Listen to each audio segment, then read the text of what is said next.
Over the years, women have fully relied on environment to sustain their livelihood. That is why matters to do with climatic change is such a concern to every woman.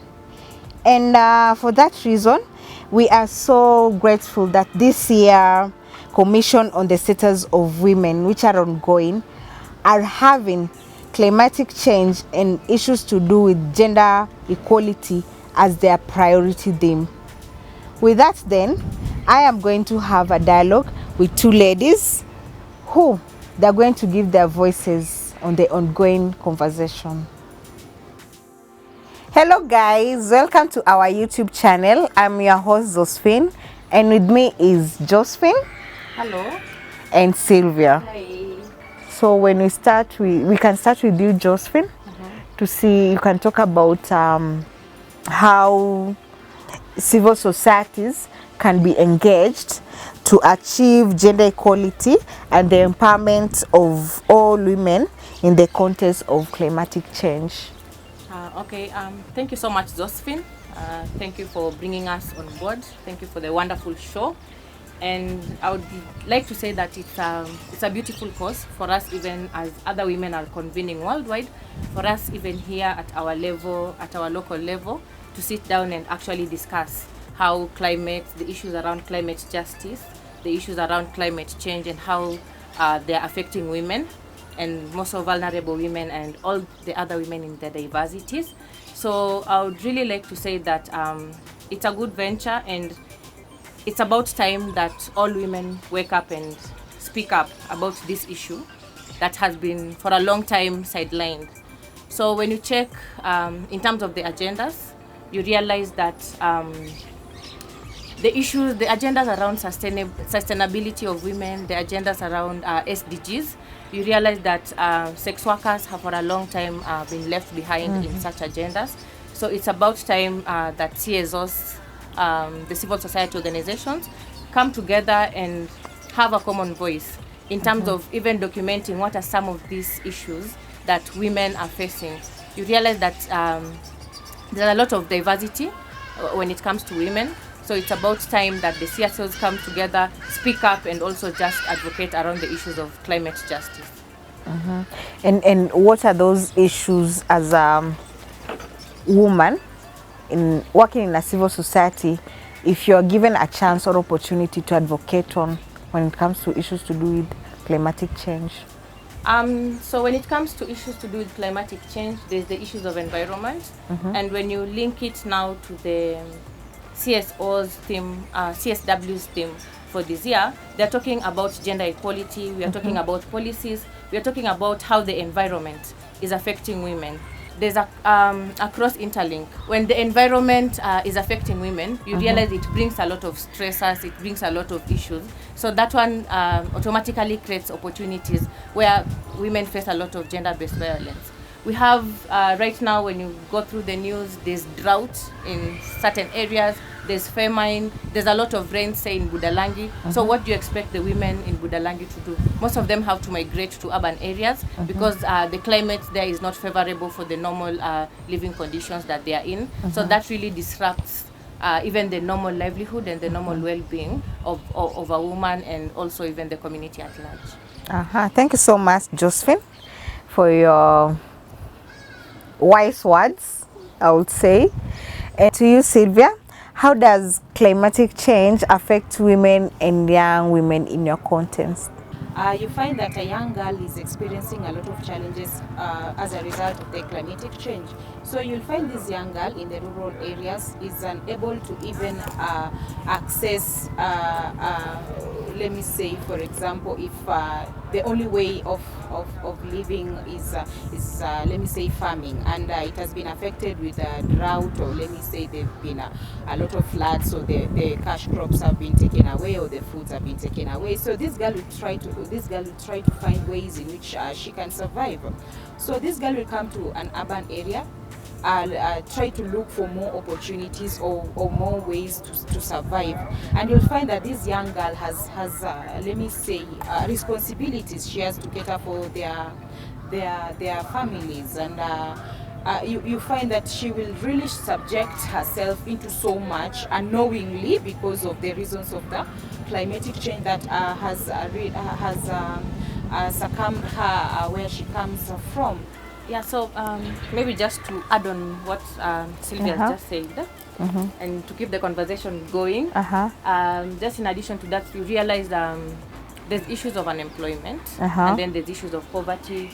When you check right now, you find that there are some adolescents and young people in some areas who can't even go to school because of famine, because there's flood in those areas. And you see these are climate justice issues that are not always really brought on board. So I think it's good that this is coming in also at this time, so that we are also able to see how best can we as civil society organizations advocate for some of these issues.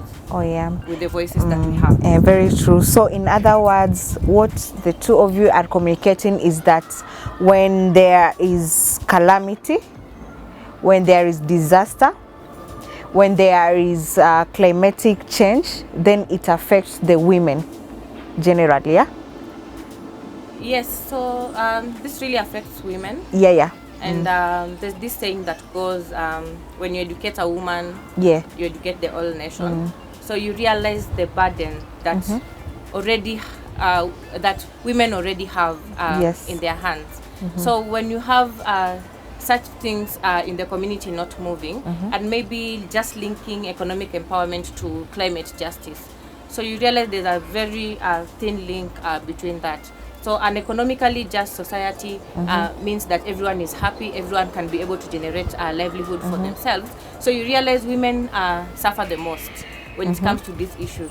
So initially we've talked about policies. Do we have women on these decision-making spaces? Do we have women? Is there inclusion of women when it comes now to issues and agendas around climate justice? When it comes to such issues.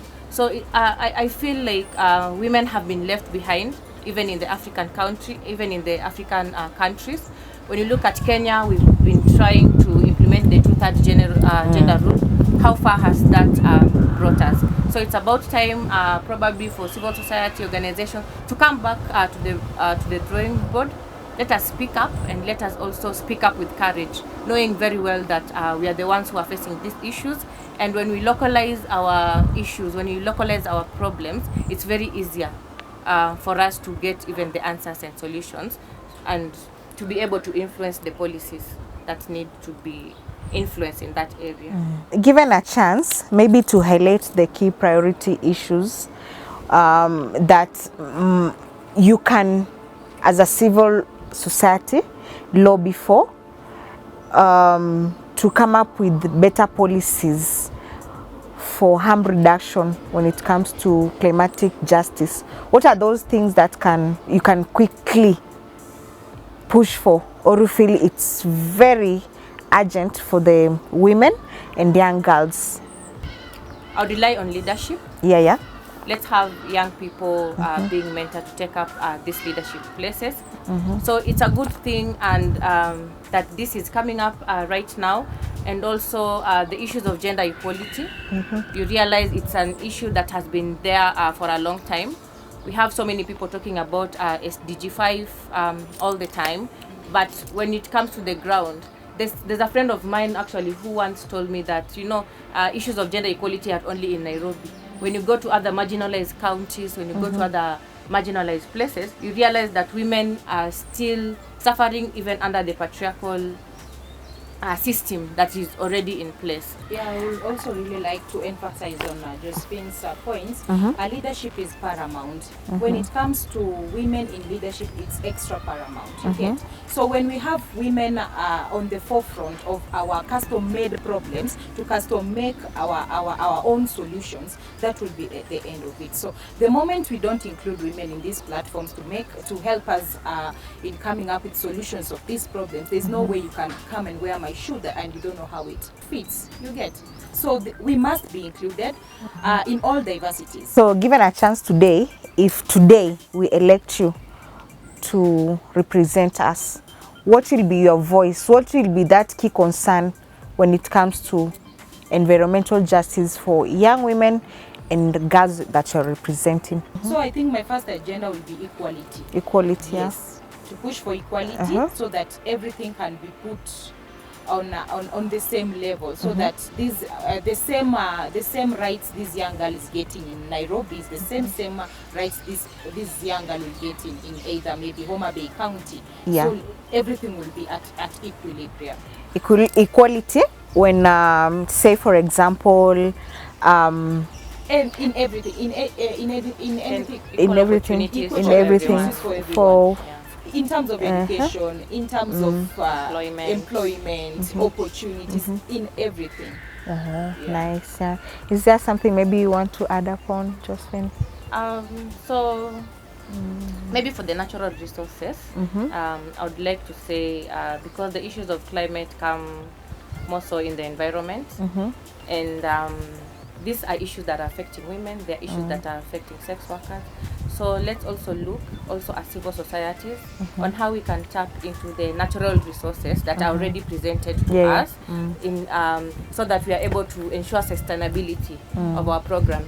Right now, our donors, in terms of programming, priorities are shifting. People want to support climate change, donors want to support economic empowerment. But then when it comes now to civil societies, in terms of our advocacy asks, you realize that it's an issue that is not being given so much light, it's an issue that is not being given so much publicity. So can we also look at opportunities in how we can use what we already have so that we can have more sustainable programs in the future? One time in my life, I was given an opportunity to, in a consultancy, to come up with a document, state of environment, and the key issues that were highlighted in the report, which I was part of, was women in the rural settings were the ones who are responsible in cutting down the trees, in selling sand, were the ones that were not planting trees, were the ones that were blamed for every disaster that was happening in Ukampani when it comes to issues to do with the environment. So my question is, is there a need for women to be included, to be given civil education on promotion of not even promotion, but let's say in preserving the environment? Maybe if we preserve the environment, that environment that you are killing is the one that is going to empower women, especially the ones that are in rural, but not just in rural, even here in Nairobi we have been affected by the same things. What do you think? I think actually you are echoing Wangari Maathai's work. Actually, that was her motivation, that if women conserve the environment, Wangari Maathai thought that it will be a good initiative for women to be at the front line in terms of saving the environment. Yes, of the environment, planting trees so that we are not blamed each and every time. So Josephine, what are your parting shots? I'll just say talk about inclusion of women at all levels, speaking up on equal opportunities and equal chances for each and everyone, and also looking up to, you know, having key thematic areas, having such discussions over and over until it sinks. This is not a new area. Climate justice is something that has been there since time immemorial. So it's about time we as civil society organizations come together and find ways on how our communities are actually being affected by these issues of climate justice. While we are busy mobilizing resources for other things, we should also be on the lookout on some of the issues that we might be overlooking. Well, that is all for today. And I'll also like to echo one thing, that environmental justice is so very important to civil societies in Kenya. That was indeed a very fruitful dialogue, and I was so privileged to have hosted the whole dialogue.